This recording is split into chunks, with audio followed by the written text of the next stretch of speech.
Hello everyone and welcome back to the channel, as today I'm going to be doing a singular review, and that is Survivor Series. Yeah, I know I don't do singular reviews as much as I used to, but I felt like it was appropriate to do it since I did watch it. So,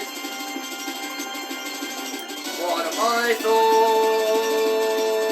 I shouldn't do that along with the music because it will make it very, very cringe. So what were my thoughts on Survivor Series? It was good, but not great. It wasn't better than last year's. I didn't think it was better than last year's, but, you know, what can you really do? The show kicked off with the Women's War Games. Rhea's team ultimately won, with Rhea pinning Liv Morgan. And I'm very sure the Liv Morgan fans are very, very civil about it, and they're not going to spend 24/7 crying on social media about it. I mean, who the hell am I kidding? Who the hell am I even kidding at this point? Listen, I like Liv Morgan. I love her. I think she's a great wrestler. Honestly, I am actually kind of enjoying her a bit more, and a lot more as a heel. Surprisingly.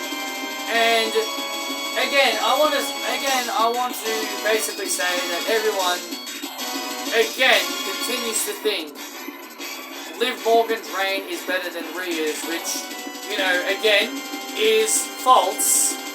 Liv has only defended her title 4 times. She defended it against Becky, which she had help. She defended it against Zelina Vega, which she had help.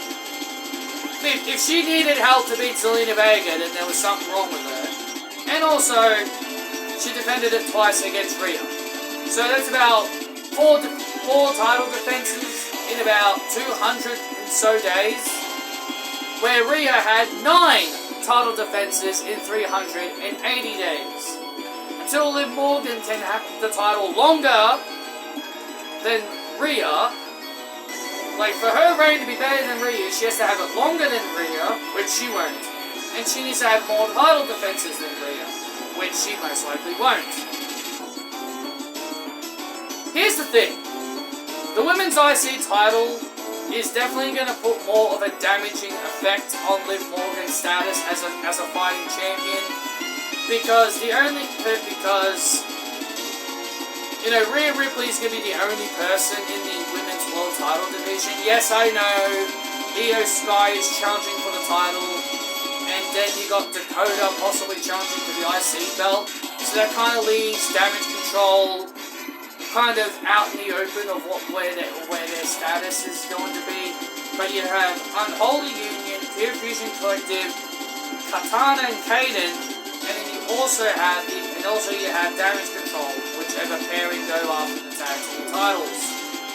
So you've got Damage Control completely wide open in different divisions.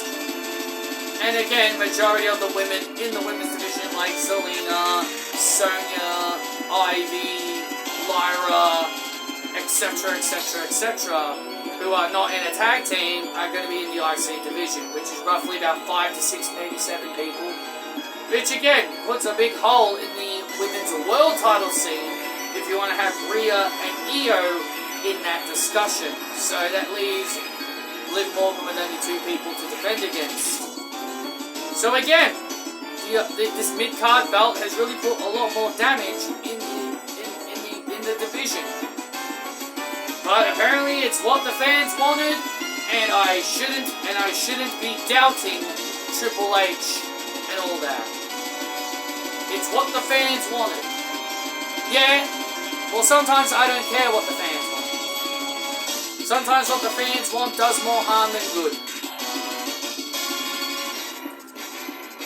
LA Knight versus Shinsuke Nakamura. The only real surprising thing about this is that Shinsuke Nakamura won the match and is the new United States champion. Shinsuke got new music and he got repackaged into this more dark, sinister version of himself. Which, over time, I will get used to Shinsuke's new theme. But, yeah, right now, not exactly a fan, but over time I will get used to it, and I probably will eventually change my mind and say it's a good theme. And listen, LA Knight's reign is a perfect example of how I would like a champion to be. LA Knight had many title defenses against different members of Legado, mainly Legado, because he did defend it against them quite a fair bit. Ludwig Kaiser in Germany, and even Andrade and Carmelo Hayes. Which, unfortunately, that is the only negative thing about LA's reign, is that majority of his title defenses were against Legado del Fantasma. He held it for 119 days. He had, like, roughly 5 title defenses in 119 days. In my opinion, that is a good reign, and it's respectable. I think it's a good reign, and that's kind of how I want a title reign to be. Not someone like Judgment Days that have been champions for about, maybe 200 days of 2 title defenses, or Liv's case, 4 title defenses in 200 plus days. Give me more title defenses. So I think LA Knight's reign is a good example that someone was able to have a good balance of title defenses and still have a decent reign at the same time. Honestly, I don't mind Shinsuke winning the belt. I think I kind of wanted him to win, not because I was bored of LA's reign. I just thought it was time for LA to drop the belt and move on to maybe bigger things, but I guess we'll see where this feud goes from here. I feel like this feud is probably not going to be over yet, anyway. Braun Breaker successfully retained against Sheamus and Ludwig. This match and the Women's War Games match was really the only matches I really enjoyed on the entire card. And I thought Breaker, Sheamus, and Ludwig did a great job in making the IC title feel important. But again, I can't help but to feel bad for Sheamus, because I feel like he's going down the path of Chad Gable, who constantly challenges for the IC title, but always ends up losing. I feel like he's either never going to win the title, or when he does finally win it, it's not going to be as impactful, because the fans have seen him challenge it so many times, they just expect him to lose. So I really hope Sheamus does eventually win the belt, but I'm kind of starting to think he's not going to, considering how many times he's challenged and lost. It's the same thing with Chad Gable. I felt the same way with Chad Gable.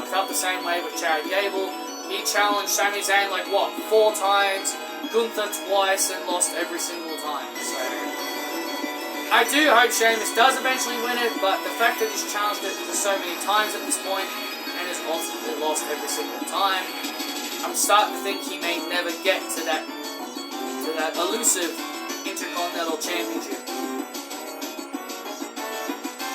Gunther versus Damian Priest is by far the more boring match on the card. Didn't really care about this, if I'm being honest. It was a boring match. Look, I tend to praise Gunther matches and say, oh, Gunther's he's great. Which he is. He is a great wrestler. But I just wasn't really invested in this match. And the only other reason why I wasn't invested was because I ultimately knew Finn Balor was going to come out and cost Damian Priest the belt. Triple H continues to make things very, very predictable. So please explain to me why Triple H is a great booker. So,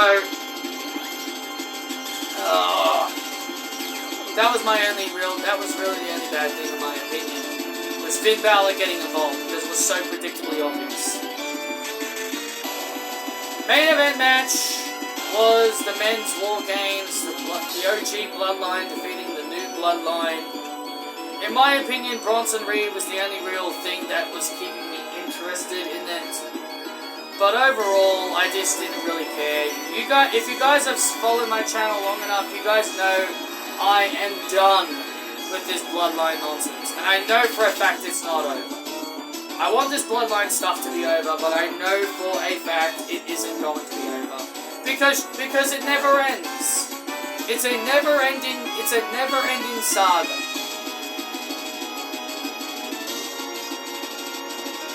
Roman pinned Solo to pretty much win for the OG Bloodline.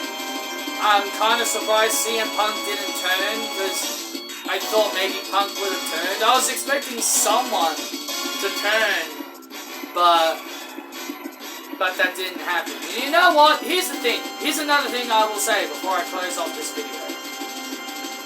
Unlike the fans unlike the internet fans, whenever they expect something to happen and it doesn't happen, they end up whining and crying about it on social media. Whenever I expect something to happen and it doesn't happen, I'm just like, oh, well, it didn't happen. Okay. I shrug my shoulders and I'm like, okay, what I expected to happen didn't happen, and I shrug my shoulders about it. But unlike most fans, whenever they expect something to happen, and when it doesn't happen, they spend all their time crying about it on social media, how it was a missed opportunity to do the thing that the fans wanted. So, I'm just going to leave it at that. Short and quick review. I did not want to waste too much of your time. Yeah, this show was good, but not, great. I still prefer last year's over this. I still prefer last year's Survivor Series over this, mainly because of Randy's return and CM Punk's return. But overall, I thought it was alright. Thank you for watching, and I will be sure to hit the like button and subscribe, and I will see you all in the next video.